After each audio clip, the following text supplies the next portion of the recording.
looking at what if the power is fractional? What if the power is rational? Yes? You guys with me? So that would be like n equals 2/3. So it'd be x to the 2/3. Okay.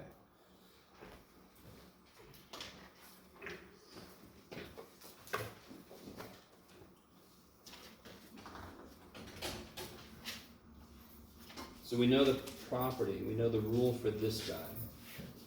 I proved it with whole number n's, and then I said, oh, this works no matter what n is. Yeah? You guys with me? Nobody was troubled by that, which I don't blame you. You're like, whatever this guy says, I'll just accept. But that's not the way you should be. You should be, wait a minute, dude, prove that shit, right? So now we're to the point where we can really prove it. So this could represent 2/3, but there's a slightly better way to write it from the beginning. I'm not going to write it like this from the beginning. If I know I'm going to work with fractional powers, can't I just write it as a fraction to begin with? So if I wanted this to be x to the 2/3, I would make p 2 and q 3. So does this represent every possible fractional power? Yes. So if I can take this guy's derivative, I have taken the derivative of every single possible fractional power on an x. Okay.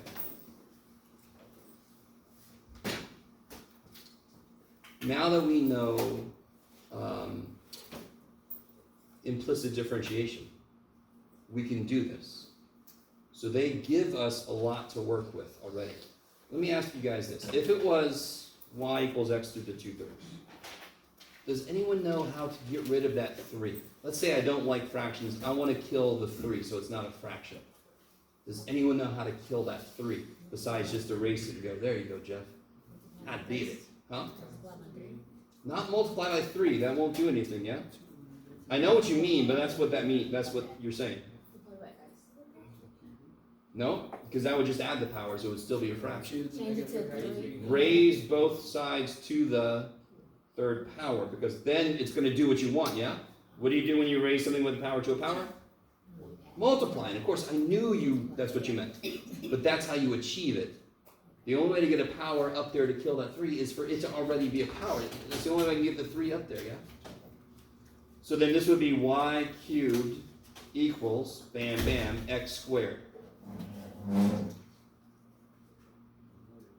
I hate overhead. All right. Yeah, okay. So by the way, you guys can look at whatever monitor you want to. You're surrounded by it, right? So if you're in the back, I'm waiting for the student that's going to turn around and just stare at the monitor. That's fine. All right. Is everybody with me? So whatever numbers these are, I could just raise both sides to the bottom, and then do I have any fractional powers now? No. You guys with me? Okay. So what would I do? Same idea, the exact same idea. They already did it, but I'm going to make you guys tell me what the shit they did. If that was a 3 down there, so what did we do? We raised both sides to the 3rd power. What if I would have put a 5 down here? Ooh. I would have raised both sides to the 5th power. Okay, what's underneath this guy? What's on the bottom? Q. So what do I do to both sides? Raise it to the qth power. Oh, so cute.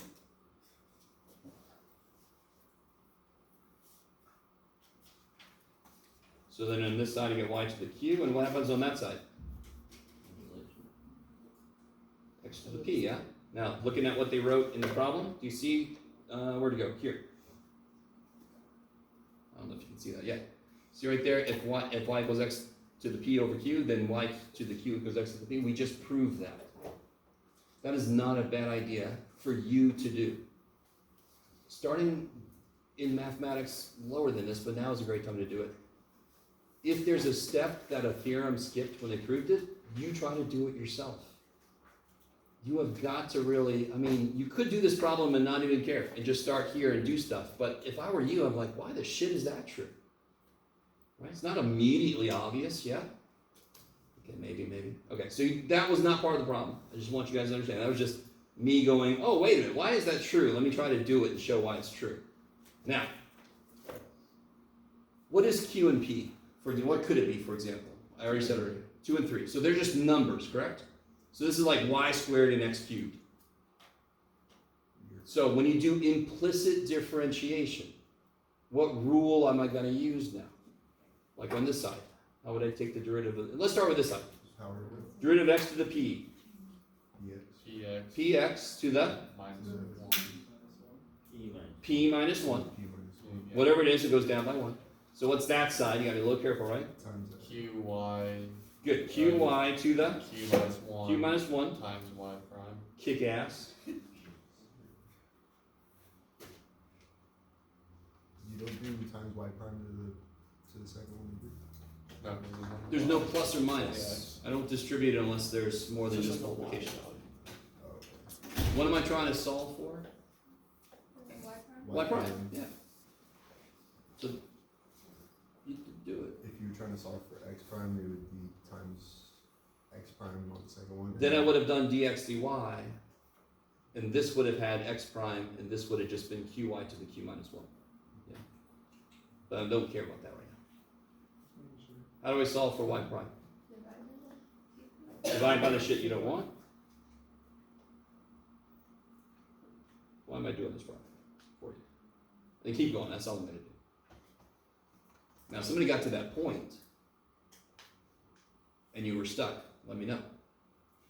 But I have a feeling we didn't get to this point. Let me help you out just a little bit. From the beginning, did we know what y was? What do we know y is from the beginning? Y cubed. No. From the very beginning. X to the P over Q. Yeah, y equals x to the p over q. Yes?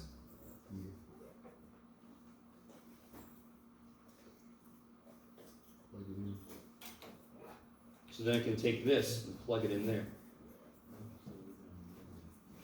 Okay. So this comes y prime equals, and then you just have some simplification to do. And I know, this is where a lot of you guys kind of go, oh shit, but this can't, all right.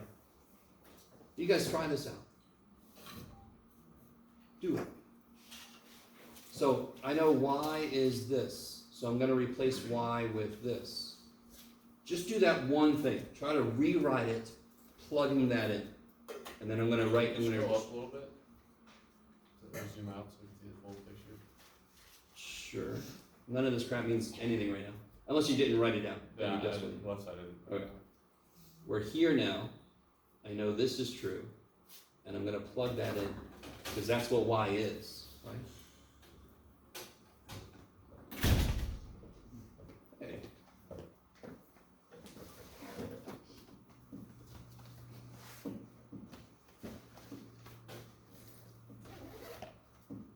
What number is this? 52, right? Yeah, Yeah. 52 in section 3.5.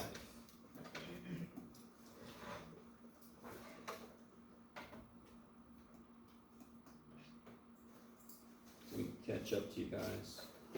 So the top stays the same. Write down one run.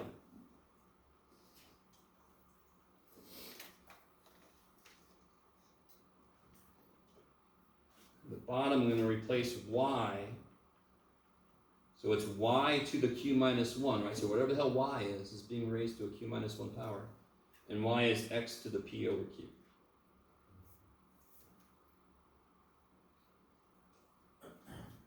Funkadelic.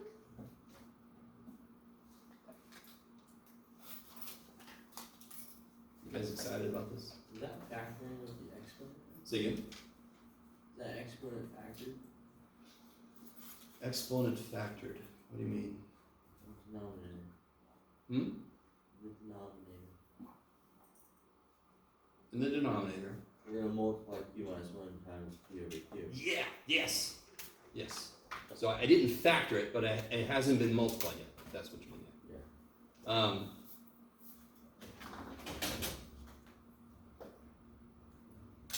Okay. So here is the key to all of frickin' mathematics, right? So as long as you understand the concepts by themselves, this problem right now, Christian just identified it. What's the only piece of this thing that I can really attack, that I need to simplify? Multiply exponents. Yeah, right here. My whole world right now is P over Q times Q minus 1. Right? Mhm. So you can write that on the side. Focus. Focus. P over Q times Q minus 1. I need to simplify that. So what do I get when I distribute? What's P over Q times Q? Alright, that kicks ass, yes? And what's P over Q times 1? Holy shit, that was better than it looked. Right? But that, like I told you guys, when you do these kind of problems, all of this looks horrendous, yes? I agree with you. But you need to say, I am only concerned about this part right now. That's the immediate simplification I can do. Right? So I tune all the other shit out. I just focus on that one little thing. Kabam, and that wasn't hard. So how can I rewrite this now?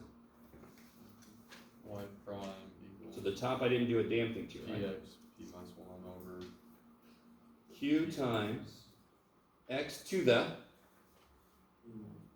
p minus p over q. I like it. What's p divided by q? The right answer is I don't know. I don't know what the hell p divided. So that's I can't do shit with. Do I have like bases divided? Yeah. So what do I do with the powers? So I'm going to put p over q because I can't do shit with that, yes? Careful. When I divide, what do I do with the powers? Subtract them. So I'm going to do the top power minus the bottom power. Yes? You know what to do. You know when you divide like bases, you subtract the powers. You try to do it in your head, I think, as students. Or there's so much shit going on, you don't know what the hell to make out. But P over Q, I cannot do anything with. These are the same base. I don't care that their powers look gross. They're the same base. So you put the top base, the top exponent minus the bottom exponent. And then I worry about it. Then I worry about what the hell that is, right? So you know when you divide like bases, you subtract the powers. You just do it. You just write it. It looks gross. Who cares? It's the top power minus the bottom power. Do you know, now that you've written that, what happens? If I distribute this, doesn't that just change the signs, yes? What do the p's do? Cancel. So I get p over q, x to the, so the p's cancel, p over q minus 1. Isn't that exactly what happens? X to the 2/3. Wouldn't the 2/3 come down, and then the power, I would take 1 away from it? Bless you. So we just confirmed that when I have an n, x to the n, it can be any kind of fraction, right? Any rational number, not just a whole number. Yes? If you zoom out, we can see the whole work. Always. I love you guys so much. Just say that. You don't have to pretend like I'm not going to. I will always do that. Yes? why does the p's cancel when you multiply? It's just p and then Because it's positive p and negative p. When you multiply what now? there wasn't a negative Here? p, was it? Here? Was it a negative p inside the parentheses? You distributed the negative to the p to the factor. Yeah, right here. Okay. That was a negative p inside? Okay. Hold on. So starting over from right there.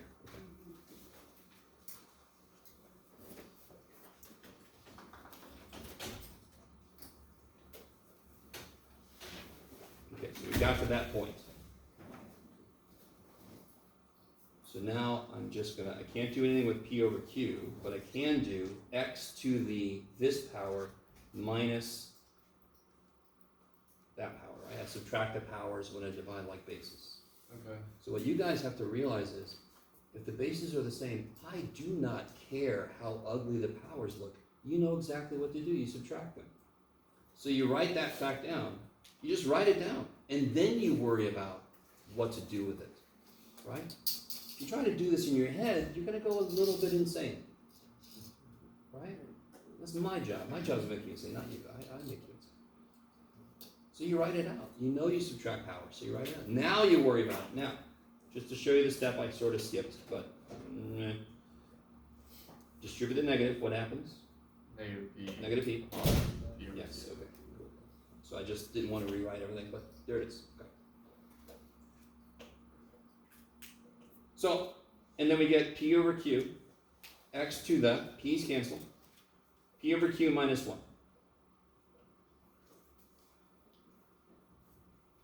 Right?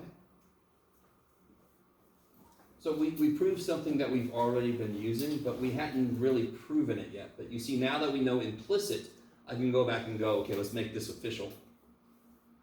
So just to show you, if I gave you x to the P over Q, what's the derivative of that? What would happen?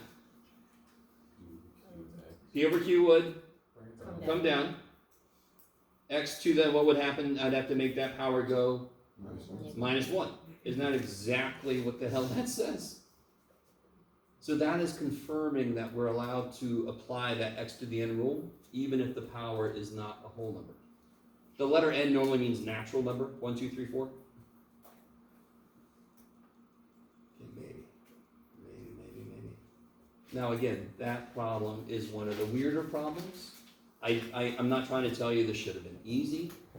I'm trying to show you, this problem was gross. It was gross. There's a lot of shit going on, but you desperately need to focus. What is important right now? And then forget about everything else for the moment. They're going to come for the ride. You're going to focus on what you got to do at the moment. If you keep all this shit in your head at once, I understand why everything seems horrible. But I know I need to subtract those powers. I can focus on that. Okay. All right. Anything else from the homework? Yes.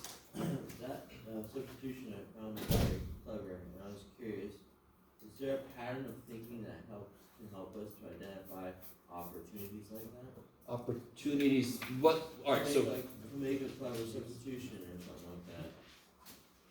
what, okay, help me out. So in this process here, you're saying we made a substitution? You mean substituting n for p over q? Bringing the function back in. Oh, all right, good. I'm going to do an example like that. If there were no more questions, I was going to do sort of an example like that. Yeah. 75, 134.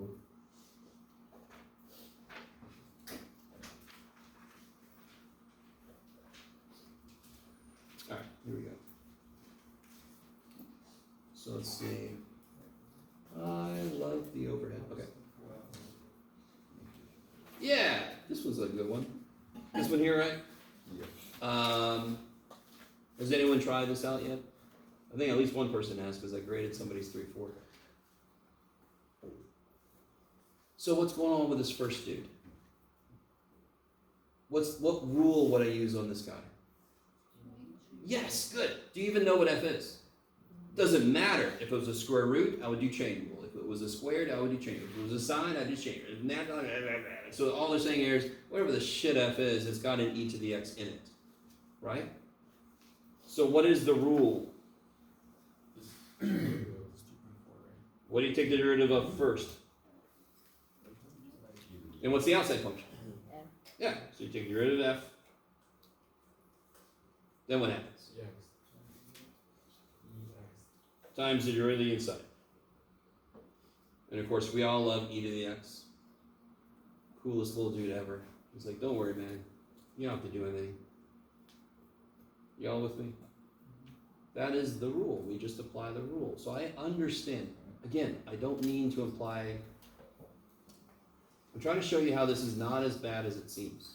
But at the same time, I want you to understand, when you see something like this, I understand you freak out a little bit because it's not as explicit. But that's kind of cool. That isn't a function that, so I don't have to do the derivative. I just have to say f prime.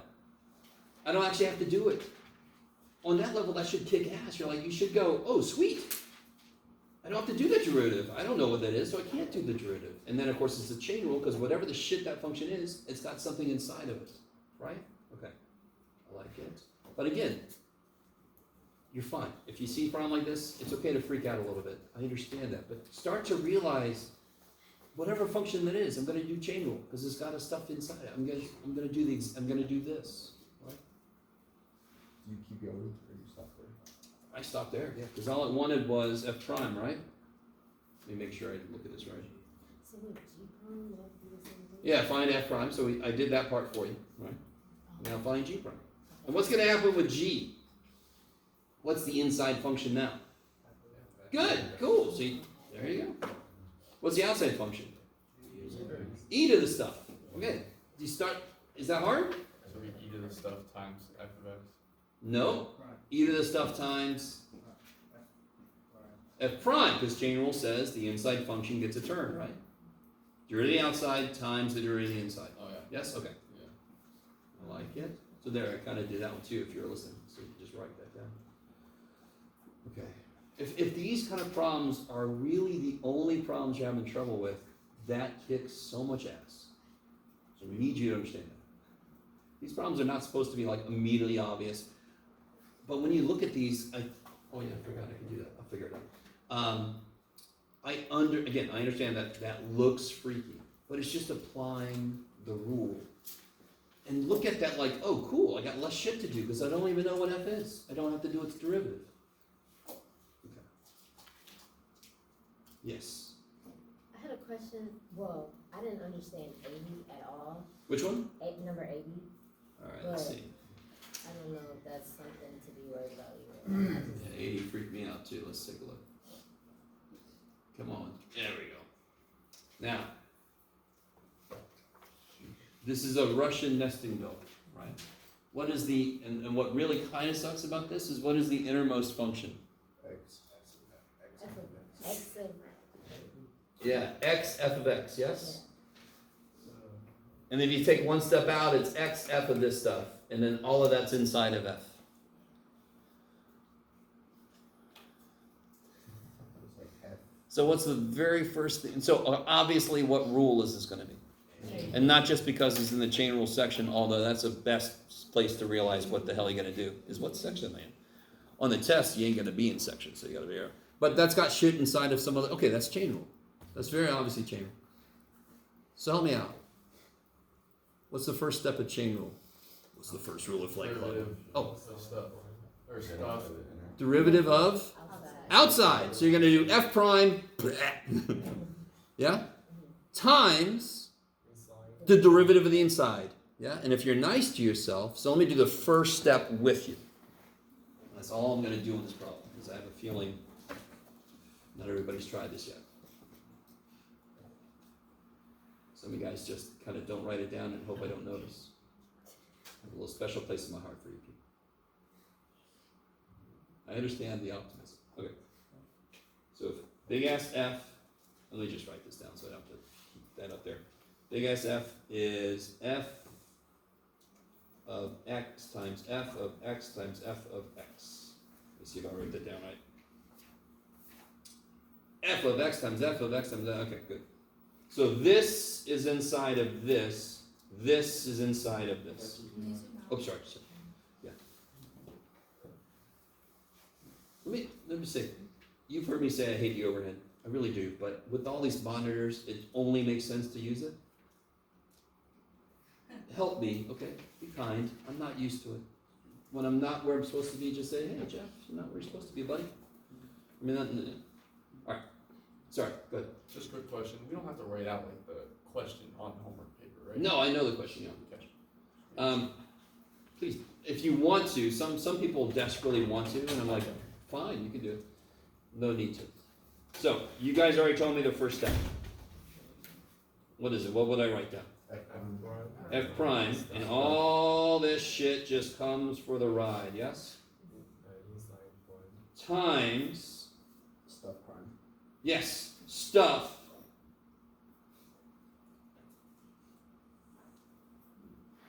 Prime. Do I have too many parentheses? I don't care.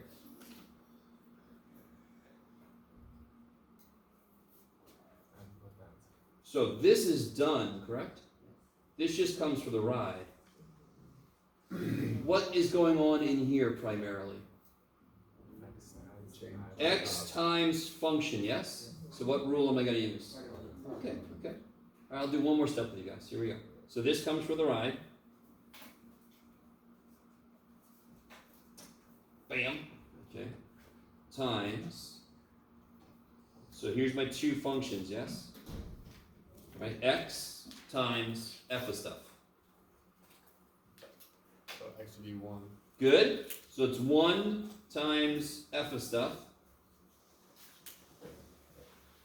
plus, Inside.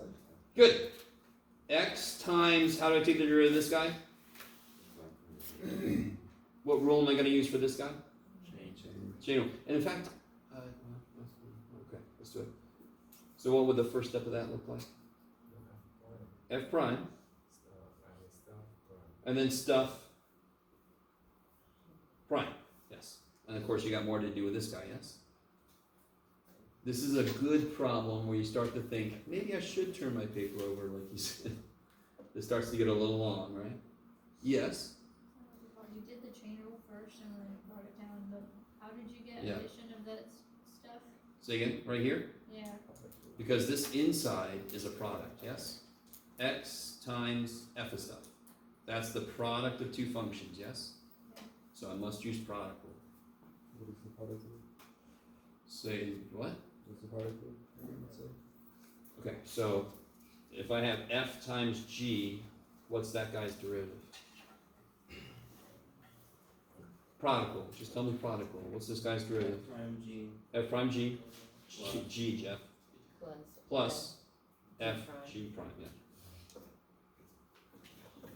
We proved it, and then the beautiful idea it started was, if you have multiple functions doing stuff to each other, they're multiplying, they're inside of each other, whatever, they can do whatever they want to. The rule basically says every piece gets its own term. So what if I had f times g times h? What if I had the product of three functions? What do you think that rule would be? Prime G. F prime gh plus fg prime h plus fgh prime, yeah. So you can have this big ass string of multiplied pieces, and you just, every piece gets its own term. That's the rule. Okay. That would be a lot easier to see if we had done the association. If I'd done the what now? Association? Making 1 and 2. Like you're, it's really F times the quantity. I'm with you, yes, but this is much better. Now that we know that every piece gets its own turn, I can go straight to here. You're right, I could have done this, yes? Yeah. I don't care, okay. Each piece gets its own turn. That's the rule, okay.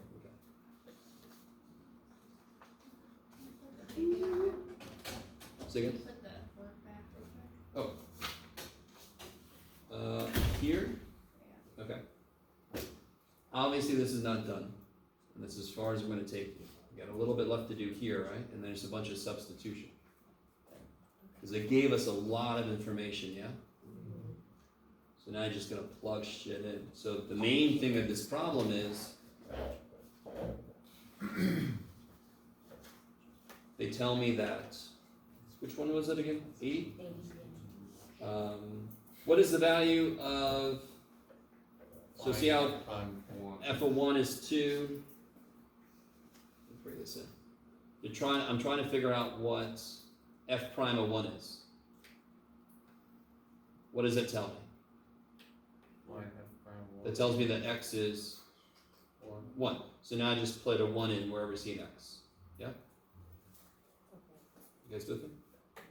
But all the other, that's, I mean, not here, but I mean in here. yeah, Your answer for the f prime, yeah. so just to check your answer, is it saying you can plug all the other stuff in? Or No. You cannot get your answer without that other information. So, right, with what we've done so far, f of 1, they tell you f of 1 is 2. So this little piece right here, for example, would be 2, yes? But then, that's time, and then f of 2. Don't I have to know what f of 2 is now? Okay. Isn't x 1? And didn't we just figure out that's 2? So now I have to know what f of 2 is. Did they tell me what f of 2 is? Yes. Do you see what I'm saying? Okay. So you start with putting a 1 in for x. You simplify one level. Then you look to see what else they told me. That can keep simplifying. So every piece that they told me is something I'm going to eventually need. Okay. This is not a classic problem. This is not something you're gonna see a problem like this or whatever. This is just, hey, do you understand the idea well enough to do it symbolically? Right? Okay. One more question maybe from home. Anybody else? Yeah. 47 On 3-4? through 5. Oh, that one, yeah. What's your book? 47 refers you back to number 35, Yeah. and they want to figure out where the tangent is horizontal. So if you look at 35, and I warned you about this, it's not really a warning.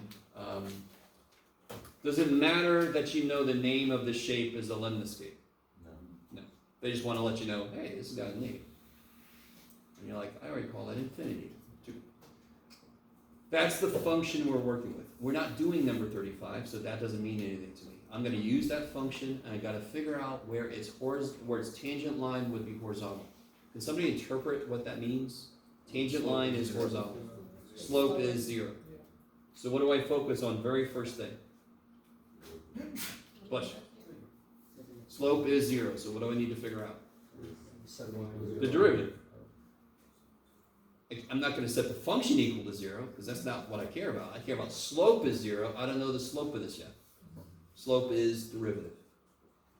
So that's a bunch of implicit differentiation stuff, right? Okay. And then whatever you get, you set it equal to 0.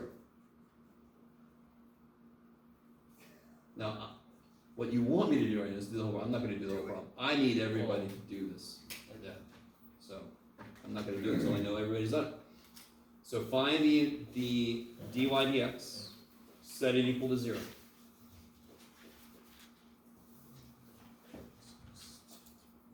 Did that first term get reduced once each for the x and y variables?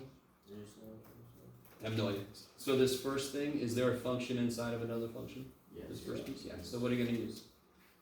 Chain. Chain, yeah. Can we use the power first? Hmm? Can we use the power rule first and then chain? So like 2 times When 2. you do chain rule, what's the very first thing you're going to do? Walk out and share.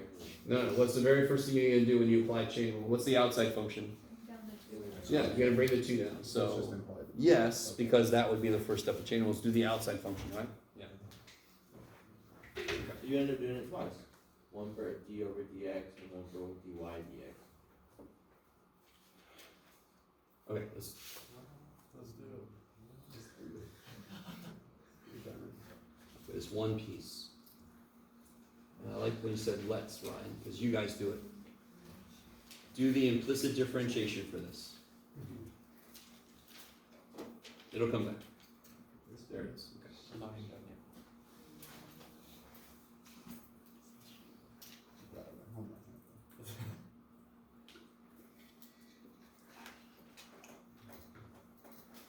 Okay.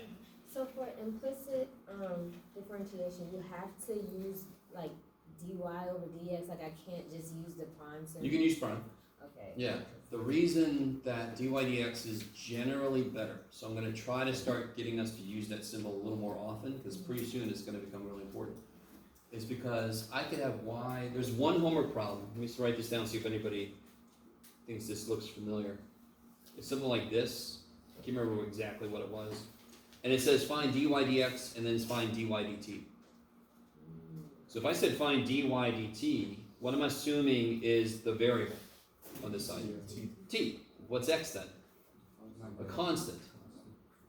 So that's why this notation is better in case I have functions with multiple variables. Now, how often in 180 will we see functions of multiple variables? Not very often, which is why we sort of use prime a lot. But I know some of you guys are going on, so I've got to get that notation a little more comfortable, because when you go on, it's going to become crazy important. Okay. So this means, so see, if I just white, we all gathered here together today. If I just white prime, does that tell me what I'm taking the derivative with respect to? No. That's why, that's the one thing this notation has over this. is it's more explicit about what is taking the derivative with respect to. Okay. Coming back to this. I want to take this guy's derivative. What's the first step? Outside. Yeah, but 2 comes down, Or times stuff to the first power, okay, times inside stuff.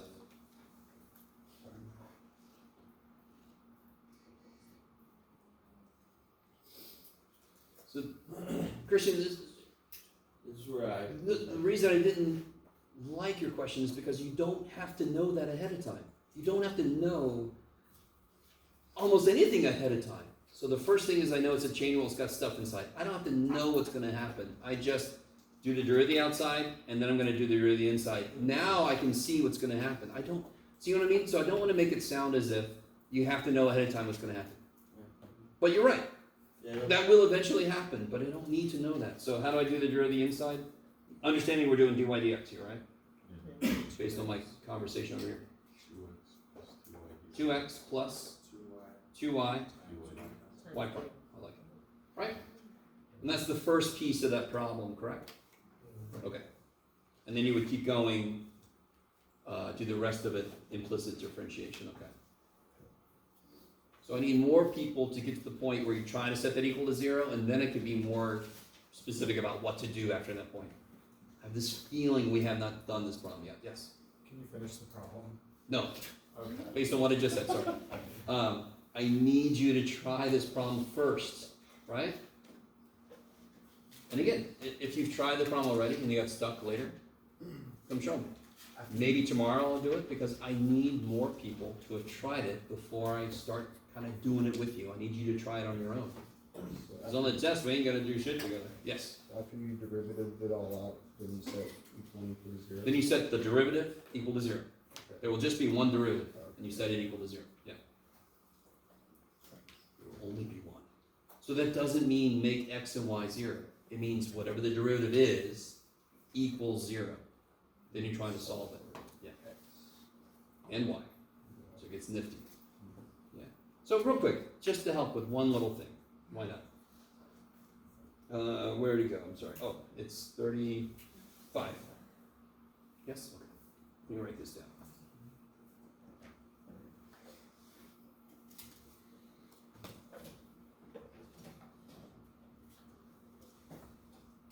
Yeah, okay.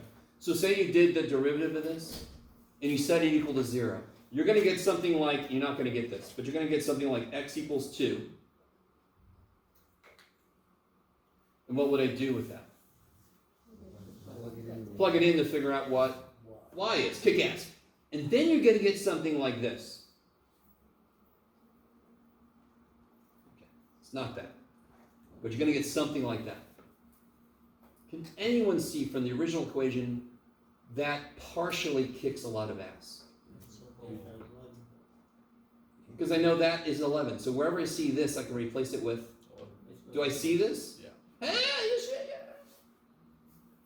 You with me? But what do I do about this? I like it when you grinned afterwards because you know you're way too optimistic. I know what x squared plus y squared. I have no idea what x squared minus y squared is, yes? So then you're like, well, all right, math boy. Pick a letter. Anybody, pick one of these letters. X. Okay, so I'm going to solve for x. I'm going to subtract y squared. Yeah, I'm going to subtract y squared. So I can put 11 here, yes? Because that's true. That's what it is. I can replace x squared with this. If I do that, what's the only variable that'll be left? And then you can solve for y. That's it. That's all I'm going to say. Okay. I'll leave a little something for you guys to discover. Huh? Okay. That's right. Yeah. There's a constraint on substituting the original equation back. Oh, that wasn't the original equation, was it? You can't back substitute more than like once or something, right?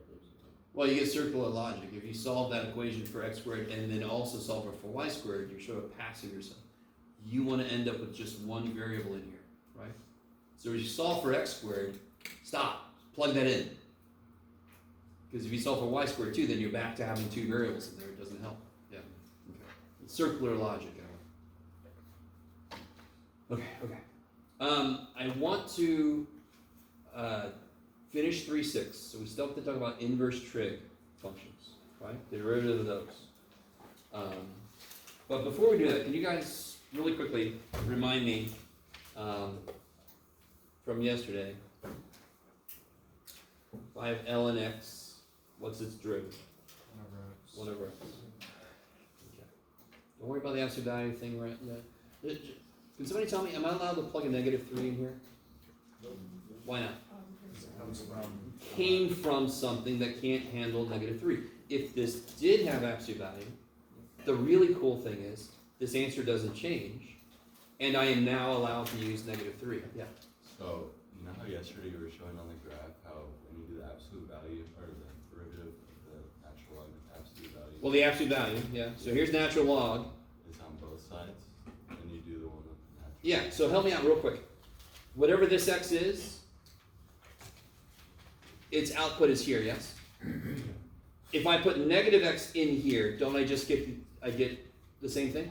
So its output would be the same. So if I just do same output, same output, same output, same output, oh. Yeah? Yeah. Sort of like, alright, help me out. What's the square root of x look like? Graphically. Can you do it in the air for me? What's the square root of x look like? I love it. So what do you think the square root of absolute value of x looks like? Both sides. Yeah, it's just this, Jeff. This repeated on the other side. Whee! Because now square root of 4 is 2, square root of absolute value -4 is still 2. So it goes to 2 here and it goes to 2 there. So it just repeats itself on both sides. If I put an absolute value of something into a function, it just repeats it on both sides of the y. Okay. Okay. So the important thing though is natural log's derivative is 1 over x. So help me out. I can't remember if we did one like this. How would you do the derivative of this? Chain rule? Yeah, chain rule. The stuff inside of a function, right? You guys see that? This is, the inside's more than just x. What do I take the derivative of first? ln. So ln is stuff. What's its derivative? 1 over stuff. And then of course I multiply by derivative of stuff. You guys with me? So we're going to learn derivative rules for different functions. Chain rule, product rule, they don't give a shit. They're like, that's great.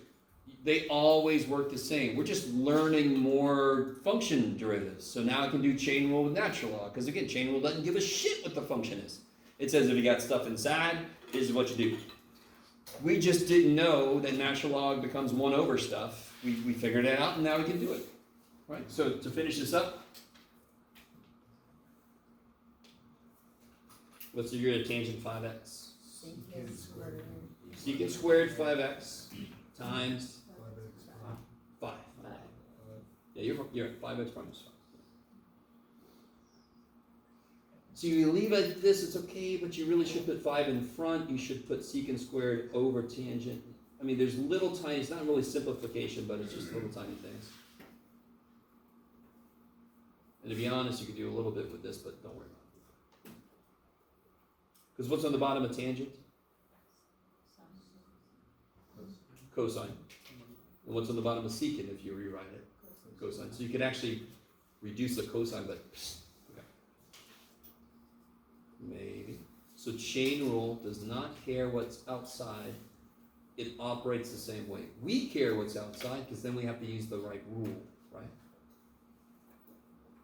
Okay. So let's take a look at inverse trig. So the thing I tried to remind you about yesterday, and there's a thing up in Canvas about this. One reason I really hate projectors is I like to walk around, and when I'm there, I can't walk around yet. Not that one, if it was like ln5, it would be 5 over Wait. So help me out. If the y equaled ln5. ln5, and that's it? Stuff. Okay, help me out. Give me something specific. You mean something like this? No, the 5 is with ln, and then So you have like ln5 and then times yeah, x plus 2 or something? Yeah, squared. Okay. Okay. What kind of thing is ln 5? It's a number, right? So, how would you take this guy's derivative? You ready? It's not even prodigal. It's not prodigal. The derivative is this. Because what's the slope of this? This. So, like here, if it was 3 times x plus 2, how do you take that guy's derivative? Well, maybe you should do this first, yeah? And what's the derivative? 3. So the same thing would happen here if I distribute that. You do that.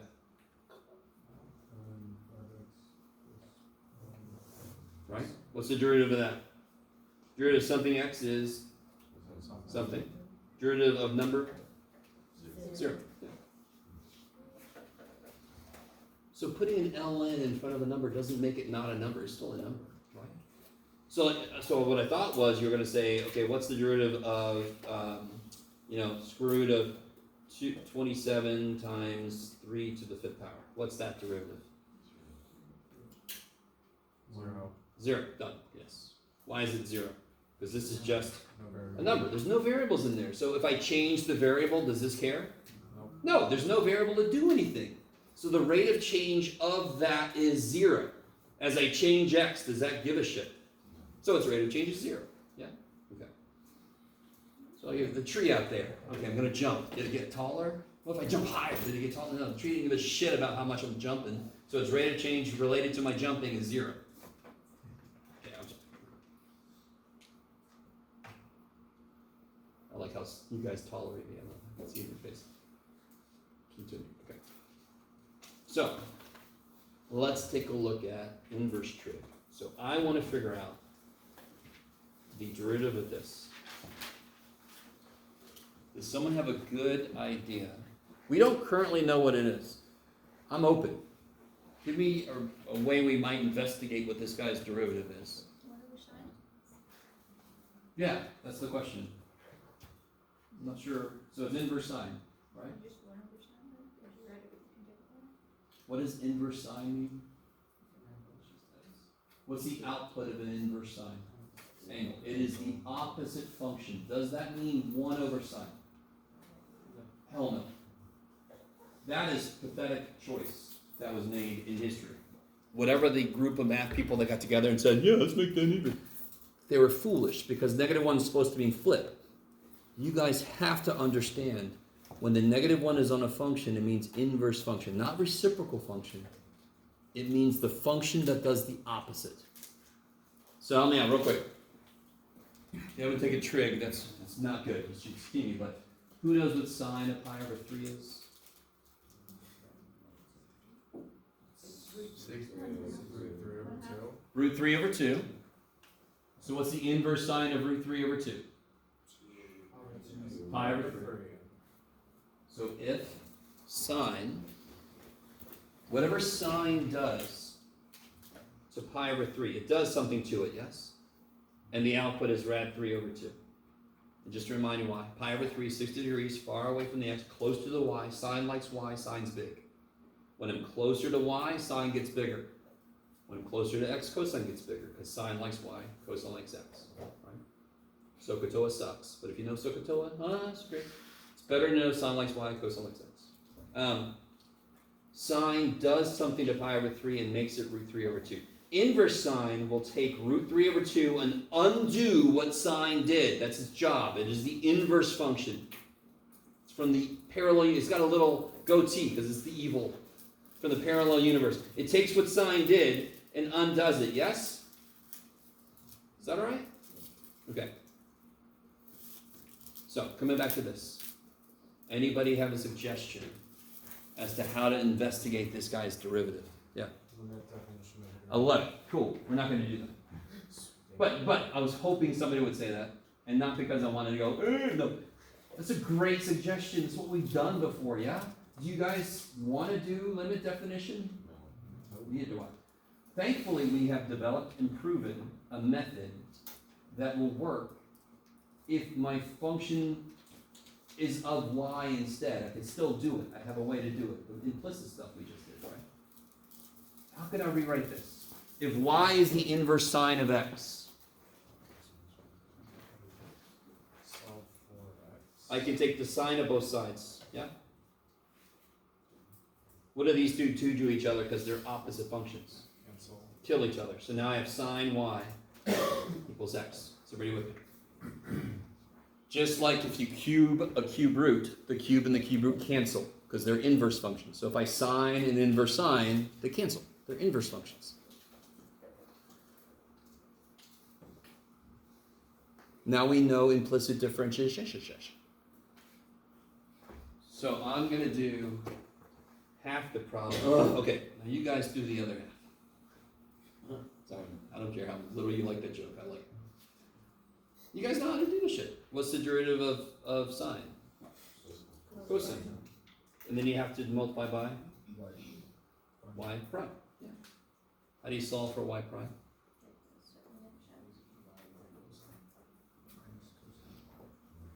Not minus. This is not adding. 1 over. And what is 1 over cosine y? No, what's 1 over cosine y? Secant 1. I like it. Now, let's see if anybody remembers the pre-calc, or if anybody's not taking pre-calc. I don't know how you got here.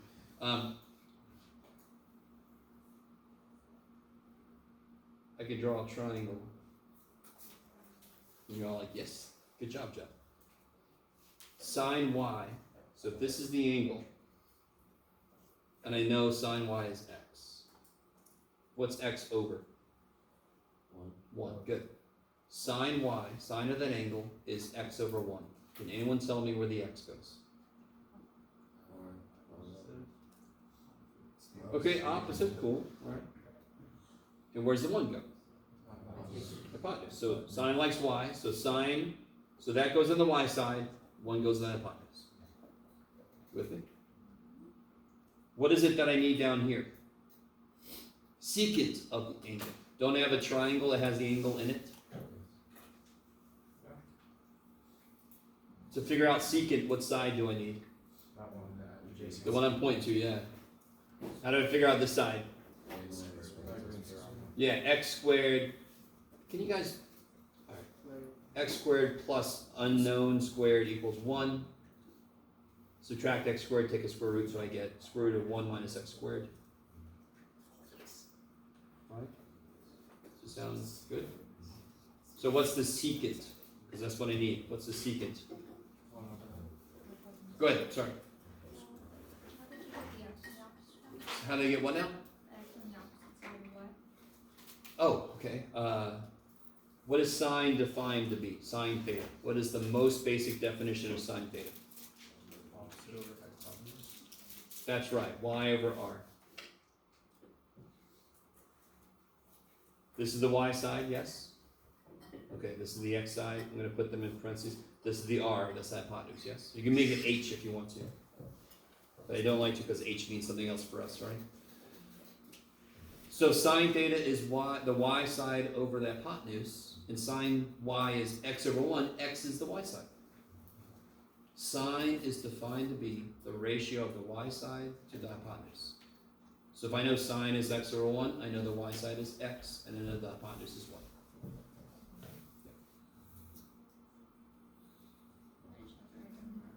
So what is the secant now that we have this complete triangle? What's the secant? 1 over. Yeah, 1 over square root of 1 minus x squared. I like it. Yes?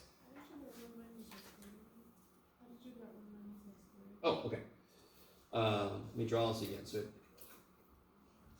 given that sine y equals x over 1, and again, remind me, what do I put inside of a sine? What kind of thing? An angle. So I know that is an angle. So if I have an expression like this, I can always make a representative triangle. Sine of the angle, okay, let me make a triangle with that angle in it, is x over 1. So the y side is x, the hypotenuse is 1. Let's call this side b. What's Pythagoras say about this? Or actually his followers, but it's okay. A squared plus B squared. X squared plus b squared equals 1 squared, yeah? Now if I solve for b, And it's plus or minus, but I'm definitely gonna pick the plus, cause this is, you know, a physical triangle, so I gotta, okay. Have angles that exist. Have sides that exist, yeah, yeah. Okay, is that all right? Yes, Is there a part of math that studies imaginary angles? Is that what you're alluding to? I'm not leading there. Alluding to. I'm not alluding to it either, but yes, there is. Okay. So just to summarize what we just did. If I have y is the inverse sine of x, because that's what that was to begin with, right? Its derivative is 1 over the square root of 1 minus x squared. Now, on one level, it should make sense that the derivative is not pretty, because the inverse sine is freaky. You guys agree with me? Sine by itself is kind of freaky. It's kind of nice, but it's also kind of freaky. So inverse sine's derivative, that's not surprising. It shouldn't be, but it's going to be a little bit freaky. Okay. So we could do the same thing with inverse cosine, right? And inverse tangent, all that kind of stuff. Are you guys kind of with me? Let's do one more. You guys do everything we just did, but do it for, let's do cosine.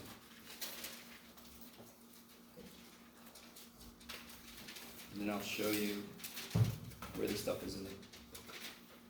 Time just goes.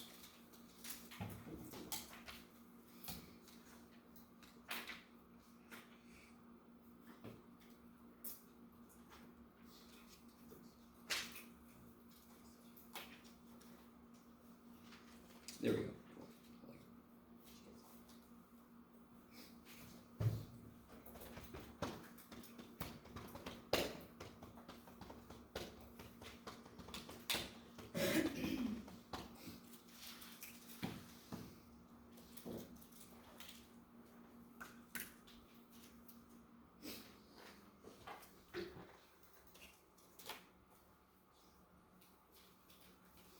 All right, that's the first step there, right?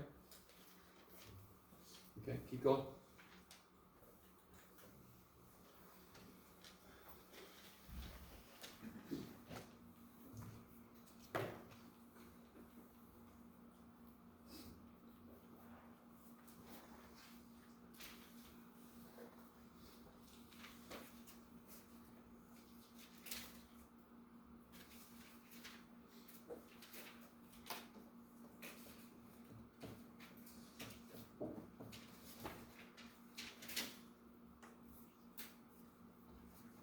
Right now, I can draw a little triangle if I want to. Come back to that.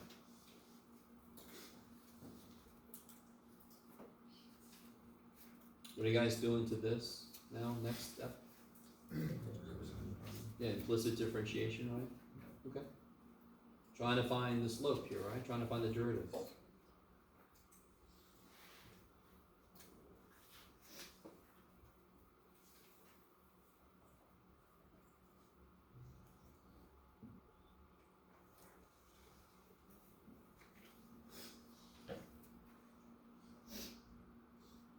Let me catch up to you. What's the derivative of cosine? Good. Negative sine of stuff times derivative of that thing.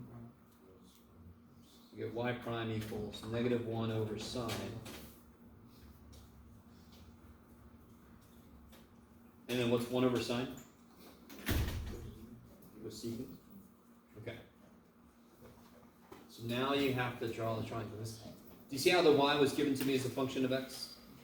I really have to be able to get y prime as a function of x then, because this is explicit.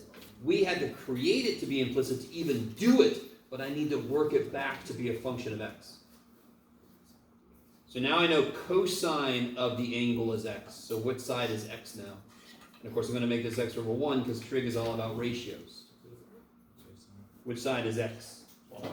The bottom, 11. And which side is 1? Hypotenuse, all right. And you guys see how this is going to be the same damn thing, yeah? It just switched the legs, so the math is going to come out the same, yes? No, believe me, just do it. So then what's this equal? Let me do it up here. negative, and what's the cosecant? It'll be 1 over this, yeah? How does that relate to sine? Inverse sine. It's the opposite of it, just like the derivative of cosine is negative sine. Isn't the derivative of cosine, inverse cosine isn't equal to negative sine? Inverse sine's derivative? Anyway, all right, so there's some nice symmetry there. So just to show you, we could do it for each trig function. But on page 223, it's got a summary of all. So these are the two we did. And then you could do it for inverse tangent, inverse cotangent. Do you guys see how these all kind of work? Sine and cosine go together. The co one is negative. Tangent and cotangent have the same form, yes? The co one is negative. The co one is negative, yeah. They all have the same form as their other guys. The co part is negative. Another reason we get all the stuff that we called co, we call it co. Okay, maybe. It's tradition for me to not make you memorize this, but I will say this. If you're going to Calc 2, Calc 3, you probably want to memorize these.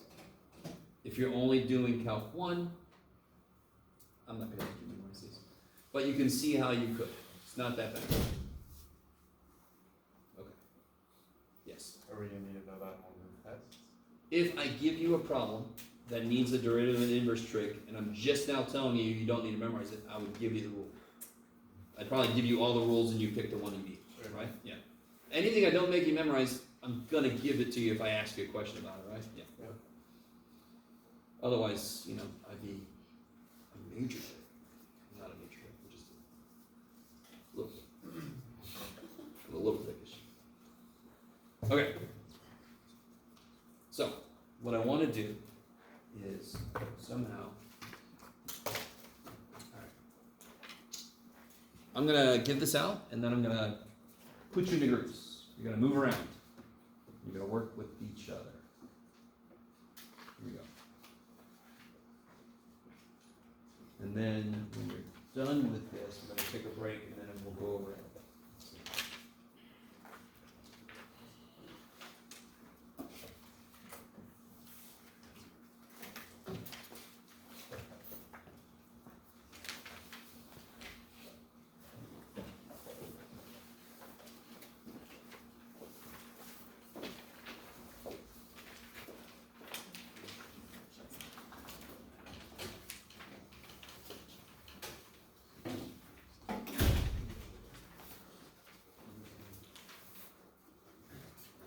Is this something else? No, it's you.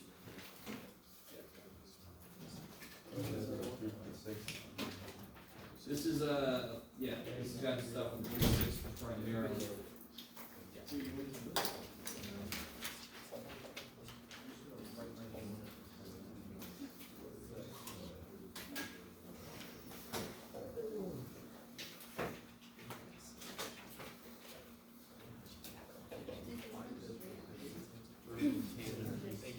Alright, so I'm gonna do everybody's favorite thing here. Oh, one more? Okay. I'm gonna forget how to count, which is all it costs. I'm gonna do it this way. If I had had more time this morning, I was. Ah, shit.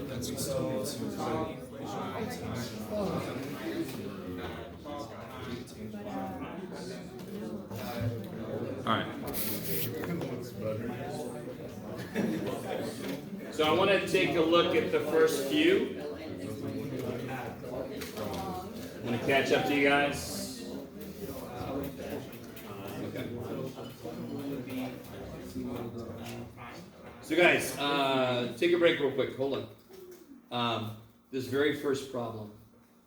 What's the main rule I'm going to use? Chain rule. What's the outside function? Tangent. There's a lot of things that just so tangent's the outside function, right? Okay. So f prime, the first function I worry about when I do chain rule is the outside function, right? What's the derivative of tangent stuff? Secant squared stuff, yes? Times Inside. Get rid of the inside stuff. I like it. Yeah, I didn't give you enough room, but that's okay. You guys got the paper. So this stuff is done. There's nothing to really do with this thing. What's the derivative of natural log? 1 over the inside. Good. Plus. And then, to be honest, what's the derivative of cosecant? Negative cosecant cotangent. And that's it. There's nothing really to simplify. There's nothing to do there.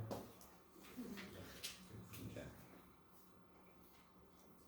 What's the big blue dot about there? Just there. I put a plus. I put a plus first, and then we knew this derivative was going to be negative, so then it would become a minus. Okay. I'm showing you. If I use a pencil on here, it's not going to show up well enough, so I'm using a pen. Here's a beautiful example of why I don't want you using pen, because this will drive me insane trying to grade this shit. Yeah. Okay. This guy gave us some trouble. So the first thing you have to know to be able to do that guy there is what the hell 4 to the x derivative is just by itself, because this is going to use that rule, except what else is going to happen? Chain rule. Okay, good. So this piece is going to use the rule for 4 to a power. Okay, got to know that. And then independent of that, it's got stuff on the inside. That's chain rule. And again, chain rule doesn't give a shit that it's 4 to a power. It just has stuff on the inside. Chain rule has to happen, yeah? So what is the derivative of 4 to the x? 4 to the x. It's itself, Times. ln the base. So that's the adjustment. What's the derivative of e to the x? E to the x, because it would be e to the x times ln e, but ln e is 1. So when the base is e, it just happens to be itself, because the adjustment becomes 1. You guys with me so far? So if the base is anything other than e, it's just got this little adjustment piece that's like, oh, too bad, you're not e, too bad. Okay, so let's go for it. When I do this, and this is the part I was talking about earlier, the 3 just comes for the ride, right? So it's 3 times. How do you take the derivative of ln of stuff? 1 over stuff. 1 over stuff times 5 plus x squared. derivative of stuff. I like it. Someday I'm going to learn to give myself enough room. Minus, what's the derivative of 4 to something? 4 to something times ln 4 times Stuff. derivative of stuff. What's the derivative of negative 2x cubed? Negative 6x squared. Let me kind of write this better. Now I can kind of see, I still need this derivative here. And let me stop for a minute. Did everybody see how that worked? So this is primarily an ln. Chain rule is going to happen. So I need to know the derivative of ln, and then I need to do the chain rule. This is primarily 4 to something. I need to know that derivative rule, and it's something that's not more than just x, so I need to do the chain rule at the end. All right, so this is chain rule, this is chain rule, right? So what's the derivative of x squared? 2x times 3? 6x over 5 plus x squared, minus 4 to this, natural log of 4, times, this is negative 6x squared, so I can make this, let me see if you guys are cool with this. Yes, go ahead. Real quick, so you brought why is there 6x on top on left side? Alright, sorry. What's this derivative? 2x. 2x. 2x times 3? 2x times 3? Yeah, okay. And this would be negative 6x squared, but if I just take that negative out here, I can make that plus. Yes? Is that alright? If I take that negative right there. Why can I not take this? Oh, I'm sorry. What's up? Minus a negative is plus, yes? Is that alright? Minus a negative is plus. Okay. Can I take this over here? Why not? It's being added, not multiplied, right? Okay. So this, you can stop right there.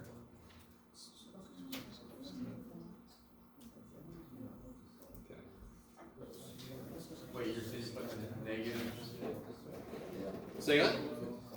6x squared is positive now?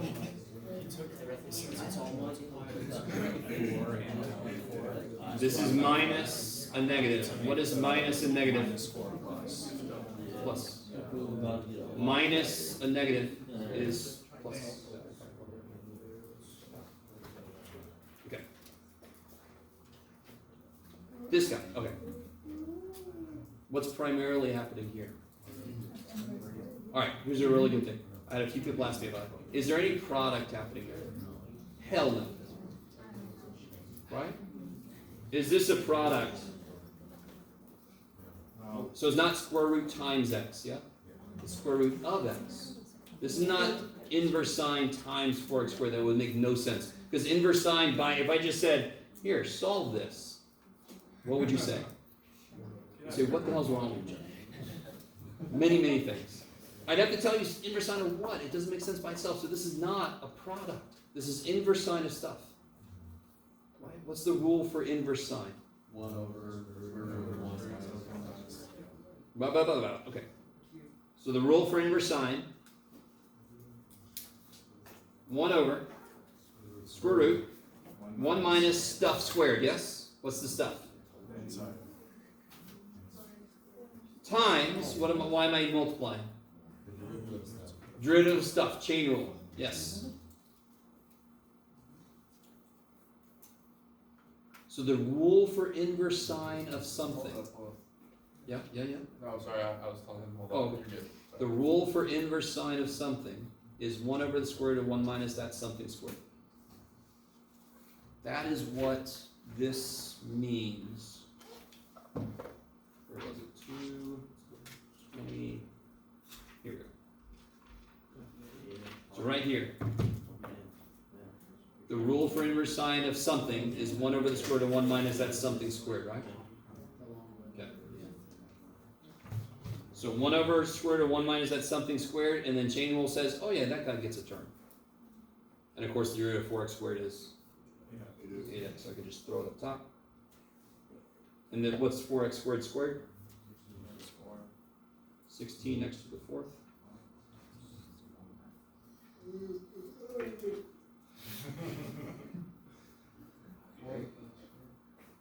Okay. So are you starting to understand that when you can identify your chain rules pretty quickly when the inside is more than just x? Then you focus on what the outside function is. You have to know that rule. And again, if I gave you this problem on a quiz or a test, I would give you that table from the book.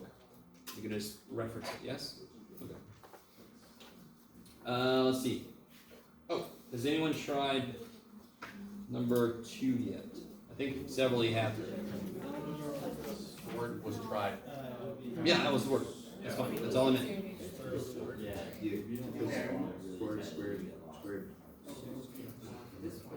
Does everybody see that this is not, if you put parentheses, you have changed the problem. It's a different problem than what I gave you, right? So what rule do I have to use here? Quotient. How does quotient rule work?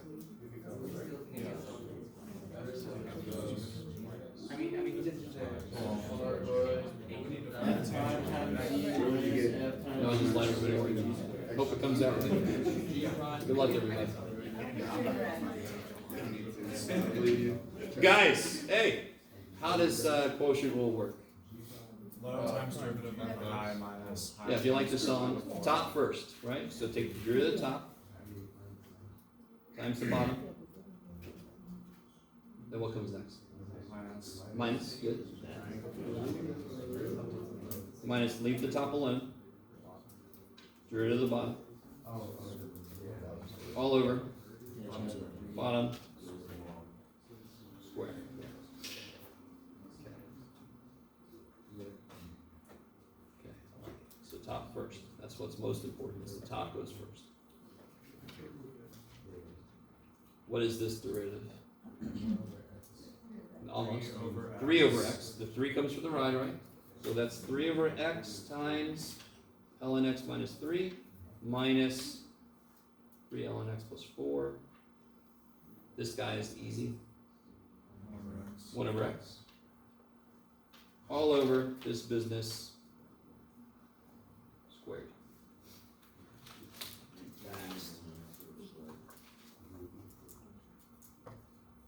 Now, what's funny is I tell you the point I'm interested in, right?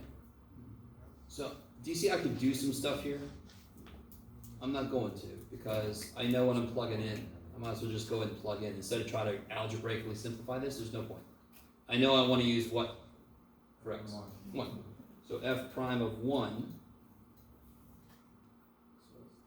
What's 3 over 1? Holy shit. And what's the natural log of 1?